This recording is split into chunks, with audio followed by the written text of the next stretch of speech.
So ayan sir, ito na. So lagay natin sa box. Ayan, so para makita mo for transparency. Ayan, so nandito yung box na. Okay, yung vendor. Okay, and then yung yung susi pala ng vendor yan. So dinikit ko yan. And then yung compass, yan, ito yan. Yung dalawang tig 10 meters na cat 6 line cable, ayan. So and then yung tarpaulin, ayan. Okay, ito yung kulay ng box. Yan, so makikita mo. Ayan sir. So i-tape na natin para shipping natin bukas. Yan. Again sir, maraming salamat sa tiwala pala. Okay. So ayan, ayan. So nabalot na natin. Ayan. So makikita nyo. Ayan. So ready na pala ito for shipping bukas via bus. Again po, fully paid na po ito. Ayan.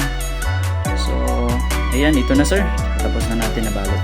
Okay, antayin mo lang bukas yan. Darating yan bukas. And then maraming salamat sa tiwala sir.